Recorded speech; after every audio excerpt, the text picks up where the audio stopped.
No problem. Manohar జాతకం నా దగ్గర ఉంది.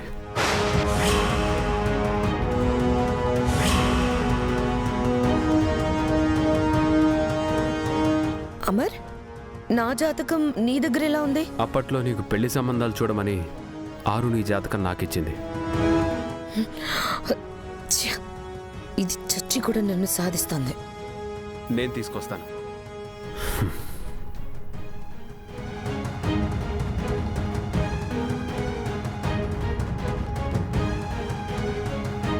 ఈలోపు అబ్బాయి జాతకం చూడండి పంతులు గారు.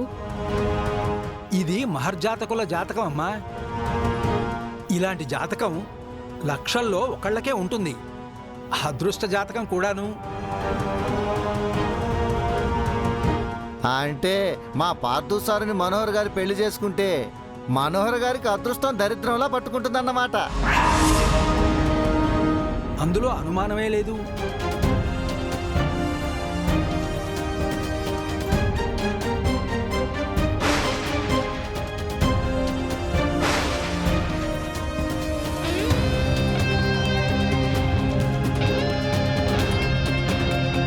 ఇదిగోండి మనోహర్ జాతకం.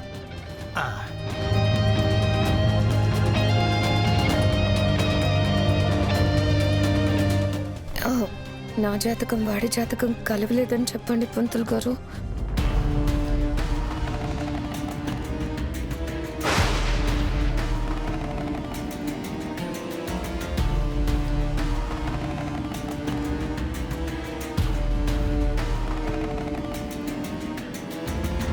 ఏమైంది పంతులు గారు?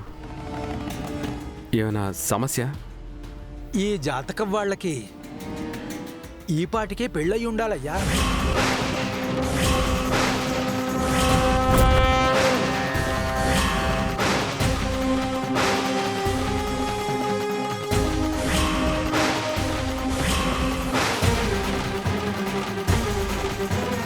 అవును, ఆల్రెడీ రణ్వీర్తో పెళ్ళయింది.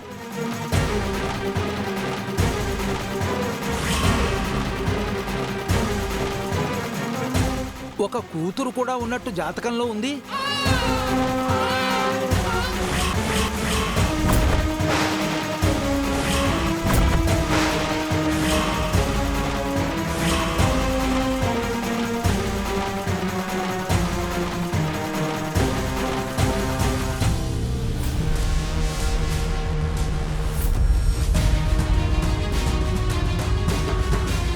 అదిగో అంజుపాప ఉందిగా. అంజుపాప వెళ్ళి మనోహర్ గారు ఒళ్ళో కూర్చో. లేదు, నేను డాడీ పక్కనే కూర్చుంటాను. పంతులు గారు, జాతకం ప్రకారం మనోహర్ గారి కూతురికి ఇంచుమించు ఈ వయసు ఉంటుందా? పంతులు గారు, ఏం మాట్లాడుతున్నారు మీరు? నాకు పెళ్ళవ్వడం ఏంటి, కూతురుండడం ఏంటి? మా మేడం గారు ఇప్పటిదాకా కన్యాకుమారి పంతులు గారు. మీకు జాతకం చూడటం రాక ఏదేదో అంటున్నారు. లేదమ్మా, అంతా సరిగ్గా చూసే చెప్పాను. ఇంకోసారి చెక్ చేయండి పంతులు గారు. 2-3 సార్లు లెక్కలు కూడా వేశానయ్యా. పుట్టిన తేదీ, తిథి, గడియ, నక్షత్రాలు, రాసులు అన్నీ లెక్కించే చెప్పానయ్యా. అయితే మీరు నిజం చెప్తున్నారన్నమాట. ఏంటి మనోహరి, మా దగ్గర దాచావా? నీ పెళ్ళెప్పుడైంది? నీ భర్త ఎవరు? నీ కూతురు ఎక్కడా? బాగి, ఏం మాట్లాడుతున్నావు? అదంతా ఫాల్స్.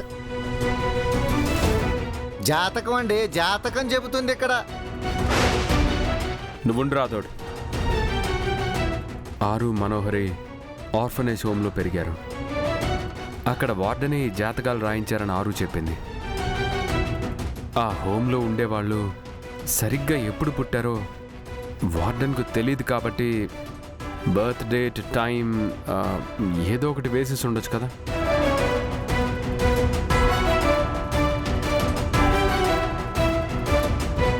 అవునమ్మర్, నేను ఆరు అక్కడున్న వాళ్ళందరూ కూడా ఎప్పుడు పుట్టామో వార్డెన్కి ఎగ్జాక్ట్గా తెలియదు కదా. ఓహో, సరే అయితే పంతులు గారు, ఆ డేట్ని పక్కన పెట్టేసి తొందరలో ఒక మంచి ముహూర్తాన్ని చూడండి. నెల రోజుల్లో పెళ్లి జరిగిపోవాలి. మరీ నెల రోజుల్లో అంటే కష్టమమ్మా. అంత అర్జెంట్ అంటున్నారు కాబట్టి ఒక వారంలో దివ్యమైన ముహూర్తం ఉందమ్మా.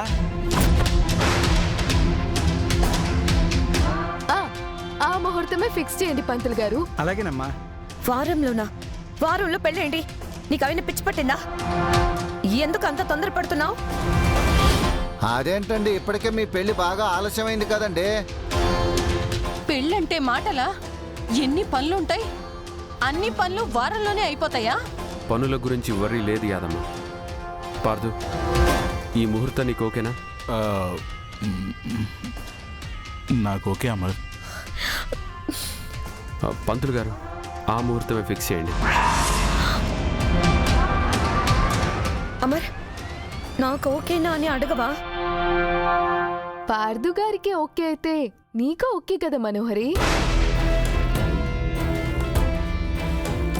మీ ఇద్దరి మనసులు మాట ఒకటే అని మాకు తెలీదా ఏంటి? ఆ, శుభం భూయాత్. మీరన్నట్టుగా ఆ ముహూర్తానికే ఖాయం చేస్తున్నాను.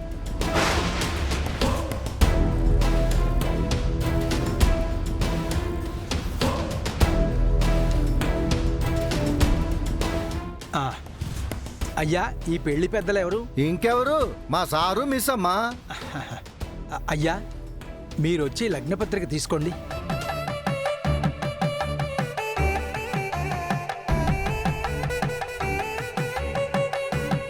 Congratulations Pardhu. Thank you Amar.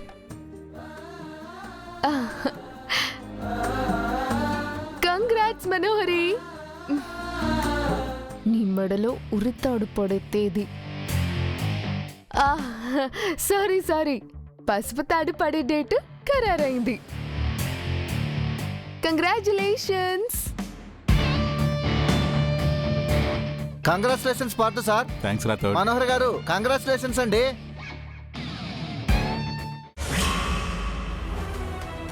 ఆ బాగీకి ఎంత ధైర్యం ఉంటే పంతుల్ని పిలిచి నా పెళ్లికి ముహూర్తం పెట్టిస్తుంది? సూపర్ గా చేసావు మిస్ అమ్మ. దెబ్బకి మనోహర్ గారి దెయ్యం వారంలో వదిలిపోతుంది. నిన్ను వదిలించుకోవాలని వాళ్ళు అలా చేస్తున్నారు మనోహరి. ఈ పాటికి మనోహరికి అది అర్థమైపోయి ఉంటుంది రాథోడ్. ఈ పెళ్ళాపడానికి తన ఎత్తుకి పై ఎత్తులు వేస్తుంది. చెయ్యాలి చంబా. ఆ బాగీని చిత్తు చెయ్యాలి. నా పెళ్లికి ముహూర్తం కాదు, ఈ ఇంట్లో ఒకరి చావుకి ముహూర్తం పెట్టించాలి. మిస్ అమ్మ, మనోహర్ తన చావు తెలివితేటలు చూపించక ముందే ఈ పెళ్లి జరిగిపోవాలి.